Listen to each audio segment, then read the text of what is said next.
We're coming to you live from our Auckland Park studios. This is Prime News on SABC 3. Here are the top stories making headlines. We have reaffirmed that industrial policy must be the leading instrument of economic development and transformation. ANC President Cyril Ramaphosa says the party's National Executive Committee had the most productive meeting ever. It is not out of cowardice that we have refrained from responding, even under very extreme provocation. South Africa will seek new markets in Africa and Asia as it continues to negotiate with the US over the looming 30% tariffs. They also arrested the cashier for trading in illicit cigarettes and the other employee for violating immigration rules. 10 police officers arrested today will appear in the Germiston Magistrates Court on alleged theft and corruption tomorrow.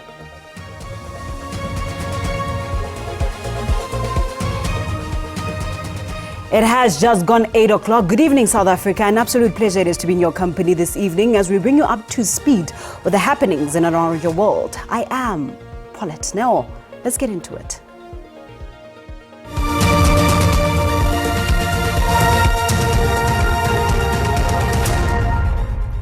ANC President Cyril Ramaphosa says the party's National Executive Committee had the most productive meeting ever. He was delivering the outcomes of the 4-day gathering in Omonde in the south of Johannesburg. The key agenda items Ramaphosa reported on include the state of South Africa's economy, municipalities, and the government of national unity. Our discussion on the economy focused on the actions that we need to take to give effect to the strategic priority of inclusive growth and job creation as clearly contained in the medium-term development plan adopted by the government of our country. We have reaffirmed that industrial policy must be the leading instrument of economic development and transformation, which will in turn help to shape our trade policy. For this industrial policy to succeed, we need an all-of-government approach. As the representation from the Economic Transformation Committee, a subcommittee of the National Executive Committee, noted, this requires coordinated alignment across multiple centers of state power, not just trade and industry and competition.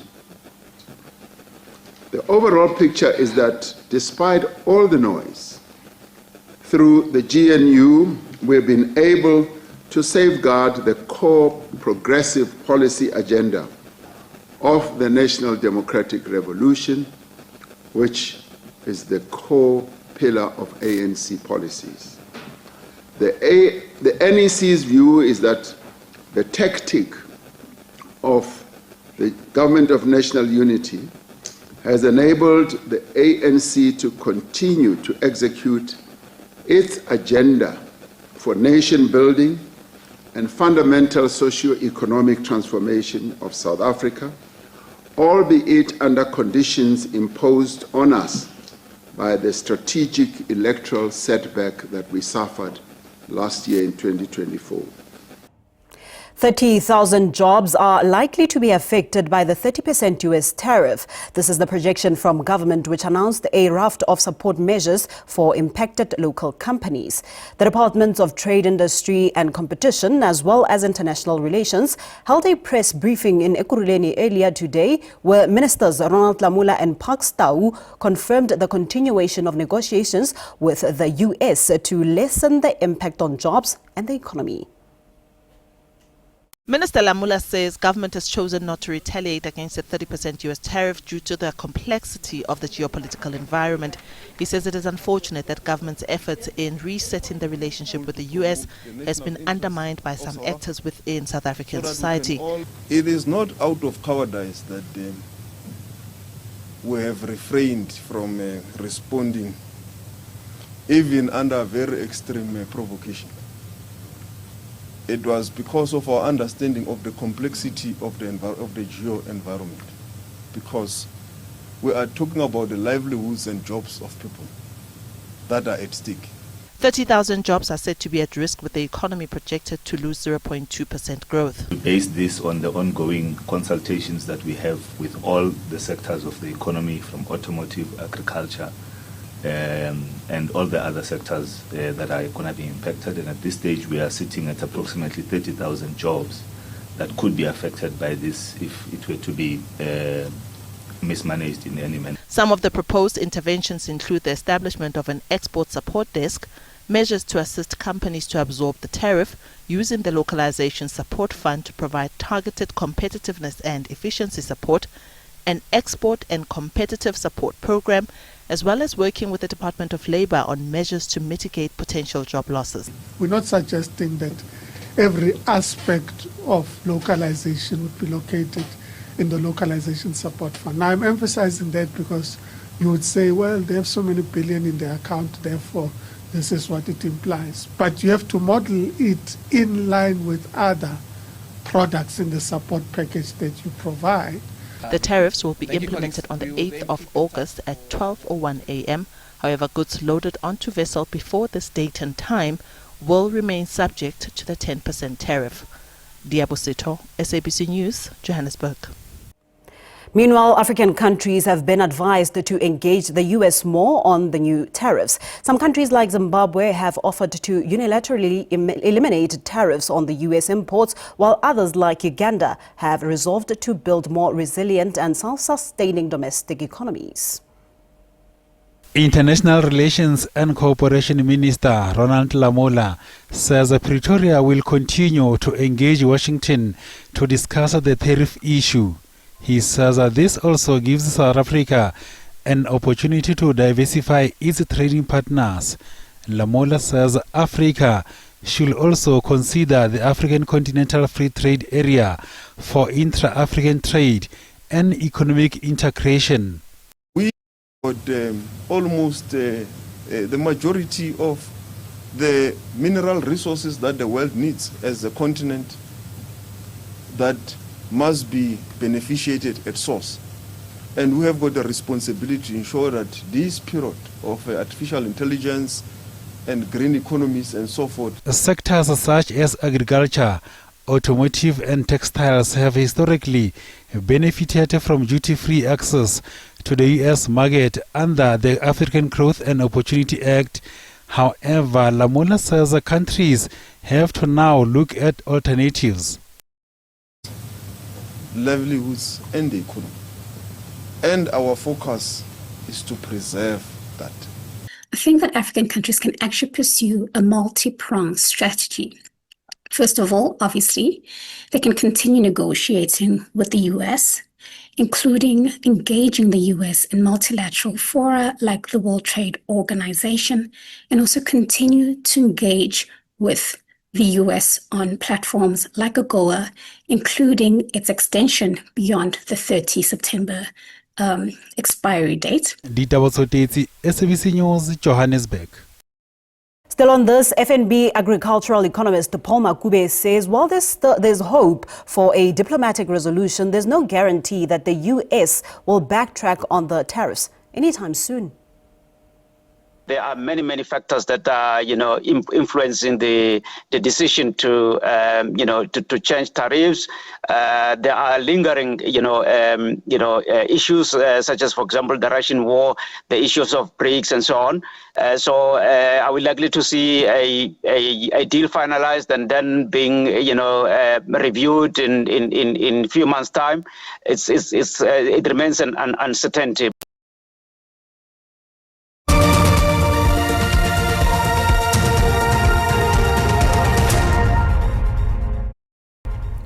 Welcome back. Let's shift our focus to this now. 10 police officers were arrested today and will appear in the Germiston Magistrates Court on alleged theft and corruption tomorrow.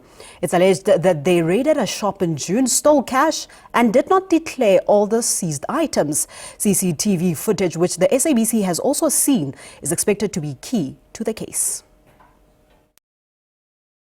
That in June, the 6 members of the Ekurhuleni Metro Police Department and 4 members of the South African Police Service from the Tsakane police station had raided a shop here in Edenville. It's understood that they seized different kinds of cigarettes, and it's also alleged that they stole an amount of approximately 35,000 rand and also seized packets of Panado with a couple of thousand rand. Well, this is the shop that the police officers are believed to have ransacked. According to some of the eyewitnesses here, they're expected to tell the court that the officers had opened several of the cupboards here in search for some cash, as well as some medication, including Panados and some grandpas. There are also allegations that one of the staff members here was also manhandled by police, and those are going to be a part of what the investigations by police will include. They also arrested the cashier for trading in illicit cigarettes and the other employee for violating immigration rules.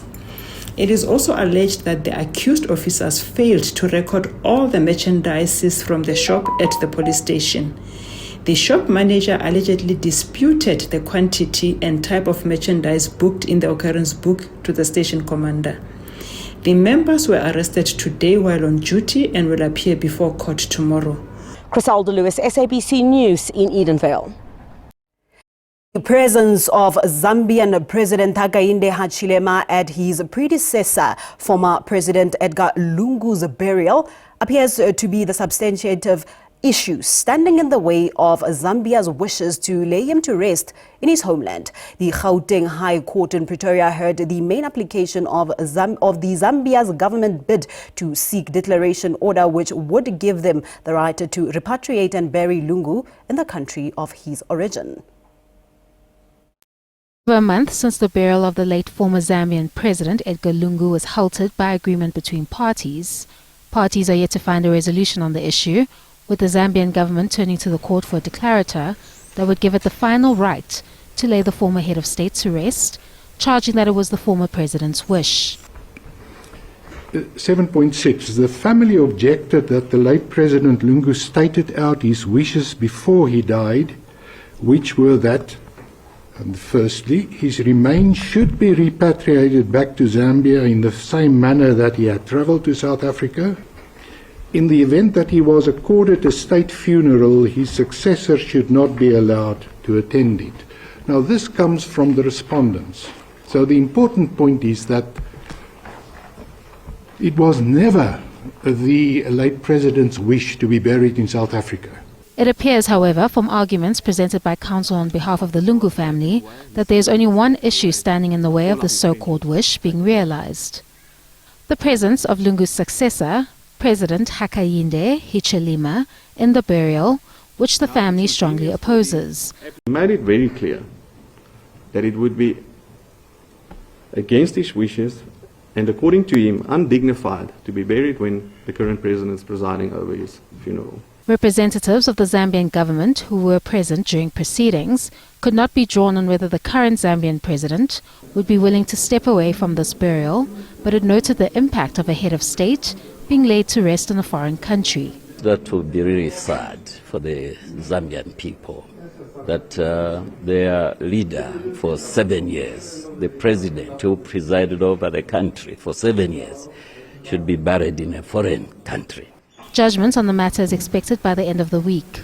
Kani Mapanga, SABC News, Pretoria.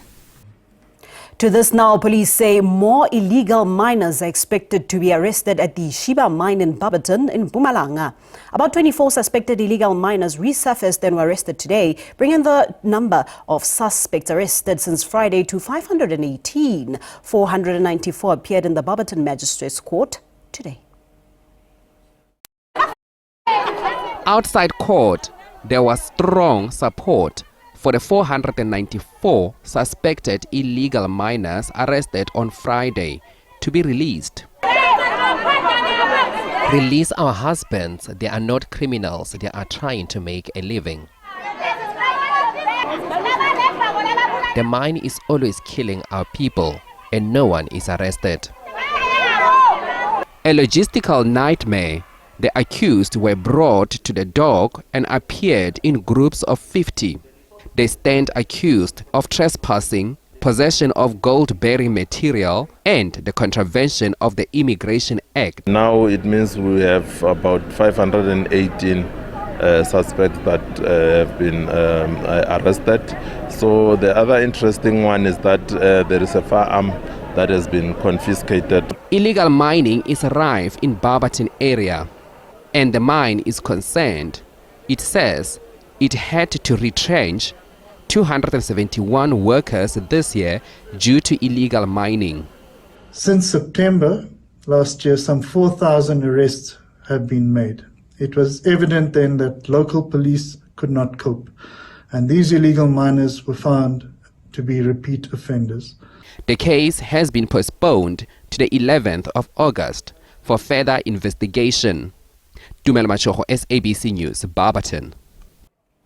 The family of 6-year-old Bokao Melwe, who was allegedly raped and murdered in the Tsaukhe village near Marokweng in the Northwest Province, as well as community members, have called on the justice system to use this case to send a strong message to other GBV perpetrators. The 6-year-old was allegedly raped and murdered by 26-year-old Ukgorogile Motswatebe.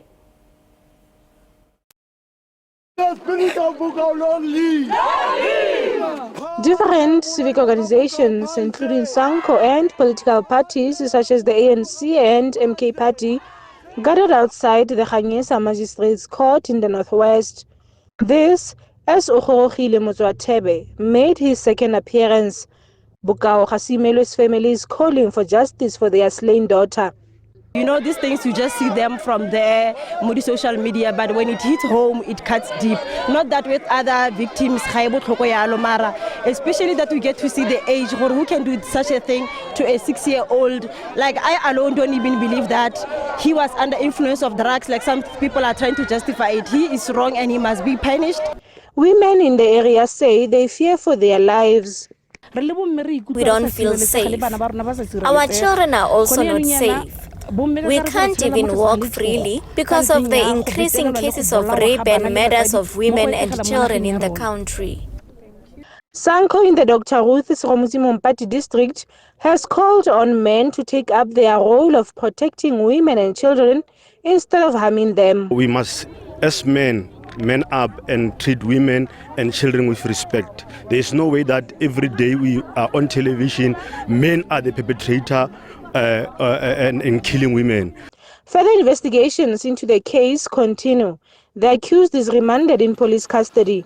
Tebogo Phakedi, SABC News, Khanyesa.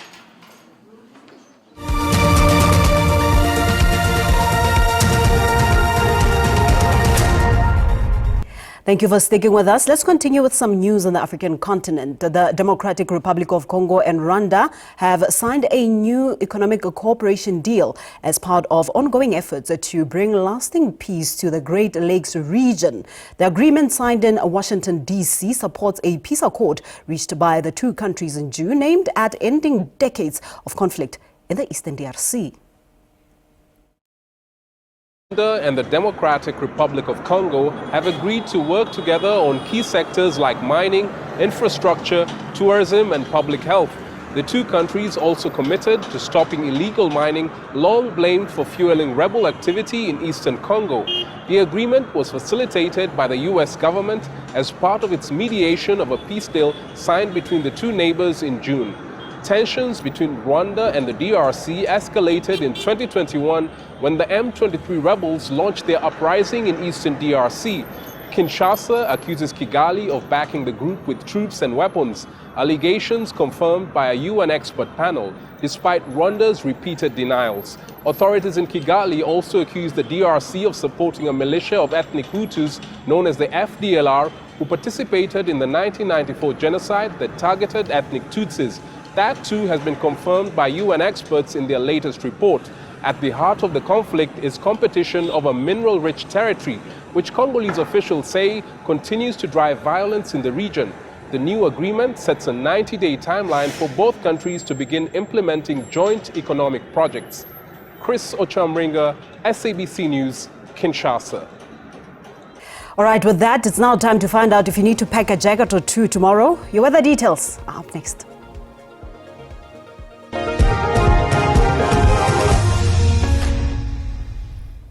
Good evening and welcome. Let's take a look at what's happening weather-wise for tonight as well as tomorrow. Clear skies over the central as well as the northeastern parts of the country. Otherwise, partly cloudy conditions with a cold front making landfall over the southwestern parts. Isolated to scattered showers and rain expected over the western and southwestern parts, but mainly widespread over the western parts of the Western Cape. Now, tomorrow we see that cold front moving and reaching the western parts of the Eastern Cape. With it, a broad band of isolated to scattered showers and rain still widespread mainly over the western parts of the Western Cape. We do expect some light snowfall over the high-lying areas of the Western Cape as well as the Eastern Cape, but still clear conditions over the northeastern provinces. Now for tonight, South African Weather Service warning of damaging interior winds in places through the central regions of the Northern Cape into the northeastern parts of the Western Cape, and then damaging waves along the southwestern coastline tonight, tomorrow stretching to include the western and southern coastal regions where there is a possibility of difficulty in navigation at sea. High fire danger conditions over the western parts of the northwest and over the northern interior of KwaZulu-Natal where runaway veld fires are possible. Overnight temperatures seeing Dar and California down to 8 degrees, 11 in Cape Town, Pretoria starting off at 3, peaking at 23, 22 is your maximum in Bloemfontein. That's your weather. Do stay tuned.